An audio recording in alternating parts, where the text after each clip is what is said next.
Dan kalau maslahat manusia ini dipengaruhi oleh syahwat, oleh ambisi, oleh bisikan setan.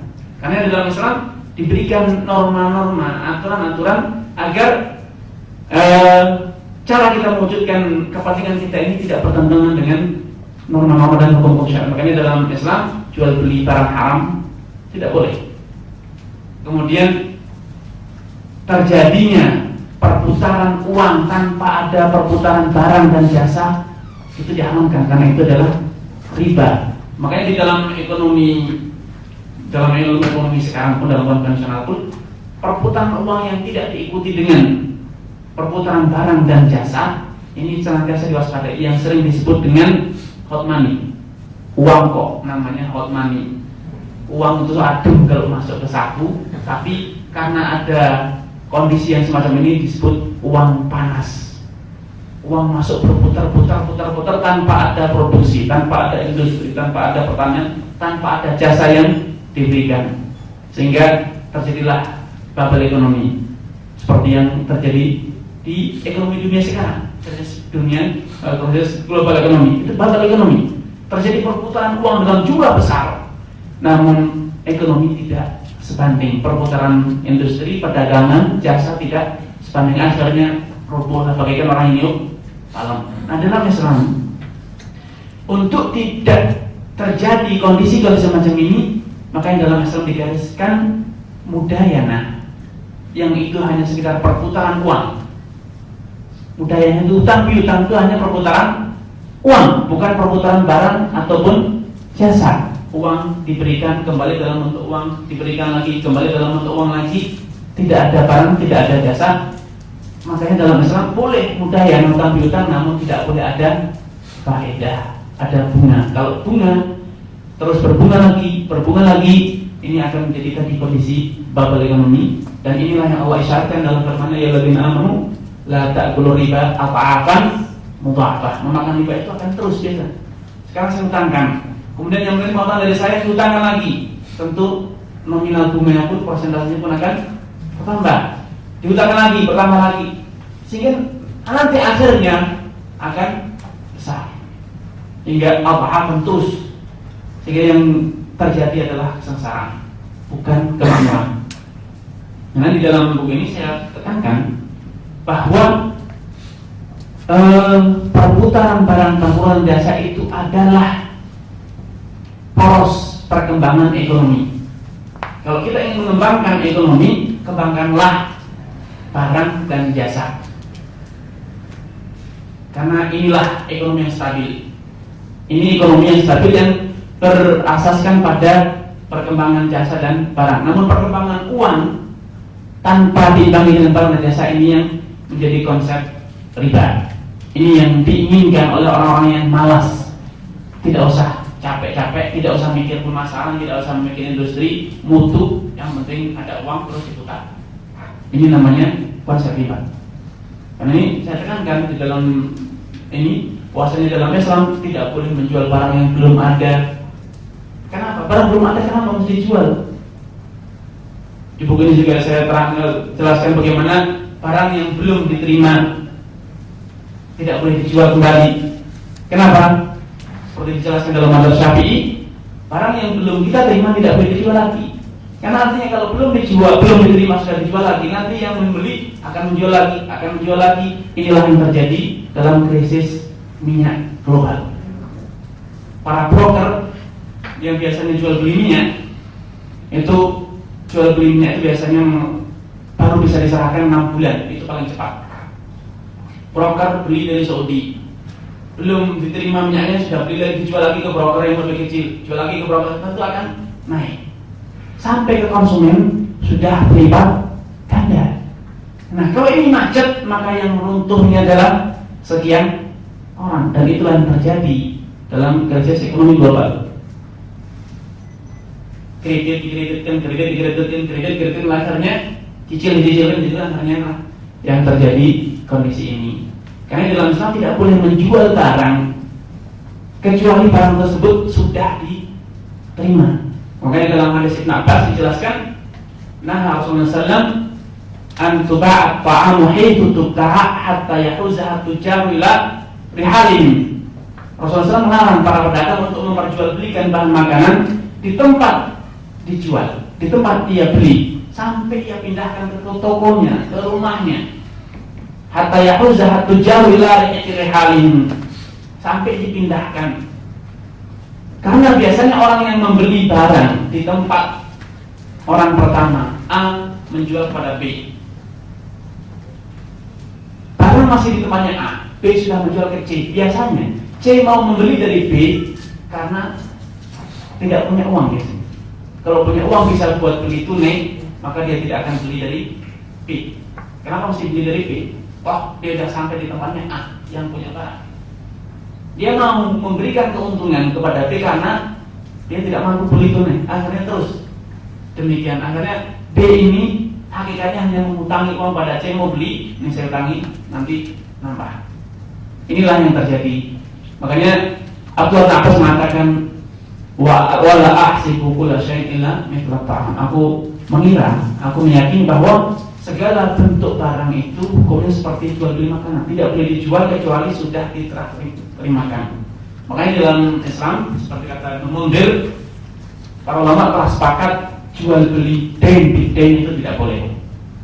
Jual beli den dengan den tidak boleh. Kenapa? Barang belum ada, uang hutang. Buat apa ada transaksi? Bukankah transaksi tujuannya itulah untuk pertukaran kepentingan? Namun ternyata barang belum ada, uang juga belum ada. Kenapa mesti belum akad kalau demikian? Sudah nanti kalau sudah baru ada barang, baru jual beli. Kemudian di dalam buku ini juga saya tekankan bahwa dalam jual beli, karena Islam itu adalah agama yang sangat menghargai kepemilikan orang, sangat menghargai benar. Makanya di dalam Islam tidak boleh orang yang bukan pemilik atau bukan wakilnya itu menjual. Saya jual rumah tetangga. Kenapa dijual? Ya saya mau jual, saya mencari keuntungan. Itu rumah siapa? Rumah orang. Tidak boleh. Maka dalam Islam yang boleh menjual adalah pemilik atau orang yang mendapatkan kepercayaan. Karena memang Islam ini agama yang menghargai kepemilikan umatnya. Dari sini, dari asas ini, maka di dalam Islam tidak dibenarkan. Dalam Islam salah satu prinsip dalam Islam, harta itu pasti ada pemilik. Harta itu pasti ada pemiliknya. Tidak mungkin dalam Islam harta berkembang begitu saja tanpa kepemilikan yang jelas.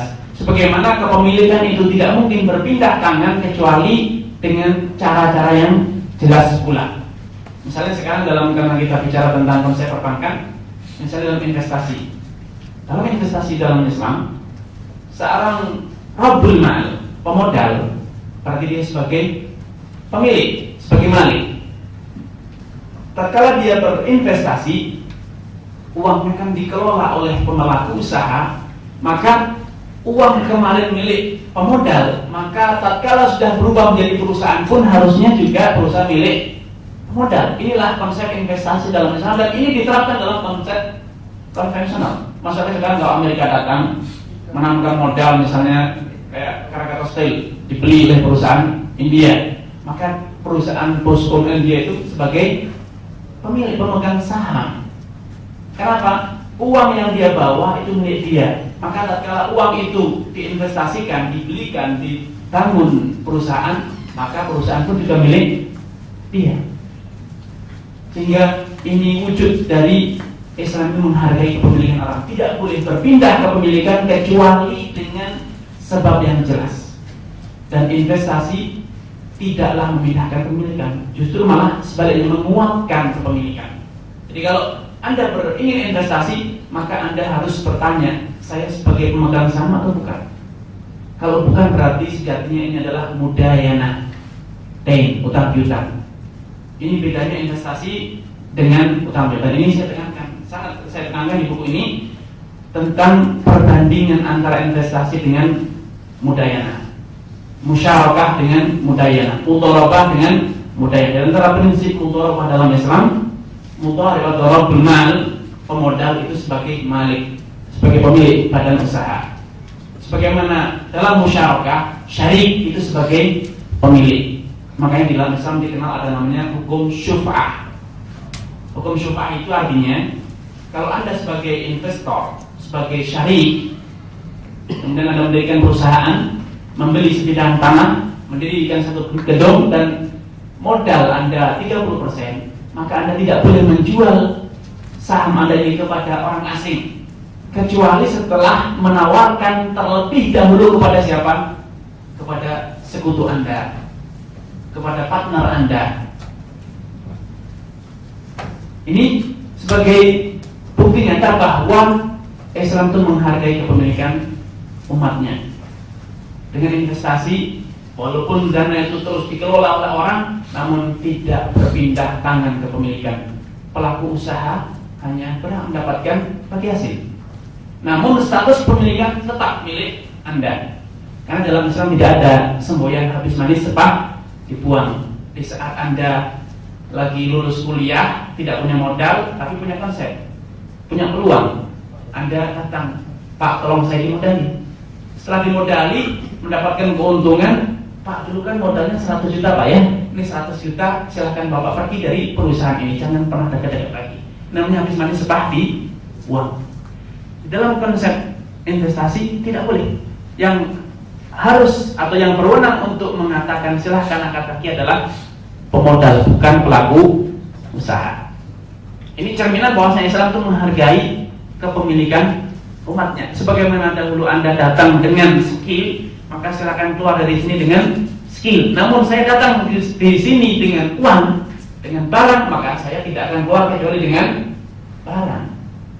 Makanya di dalam kaidah disebutkan al-malu wa nama'uhu li rabbil mal. Uang beserta pengembangannya, harta beserta keturunannya itu adalah milik pemilik harta pertama. Misalnya Bapak punya kambing, dipercayakan kepada A untuk dikelola, dirawat. Di kampung-kampung masih seperti itu. Maka kambing beserta anaknya itu status milik Anda. Sedangkan yang menggembala itu hanya mendapatkan bagian dari hasilnya sesuai dengan perjanjian. Ladang, bila digarapkan kepada orang dengan konsep musaqah, dia yang mengelola, dia yang merawat, dia yang memelihara, maka ladangnya milik Anda, bukan milik yang mengelola. Sehingga pengelola itu bila datang panen, dia hanya pernah mendapatkan bagian panennya, namun ladang milik Anda. Nah, ini saya tekankan untuk membedakan, untuk memberikan gambaran kepada Anda tentang bedanya antara dain dan musyarakah, dain dengan mudharabah, dain dengan jual beli. Karenanya saya katakan di sini agar Anda bisa memahami konsep musyarakah atau investasi dalam Islam, selalu tekankanlah dua hal. Pertanyakanlah dua hal ini. Saya sebagai pemodal, ya, berarti saya sebagai pemegang saham, ya, berarti ini namanya musyarakah yang benar, yang Islam.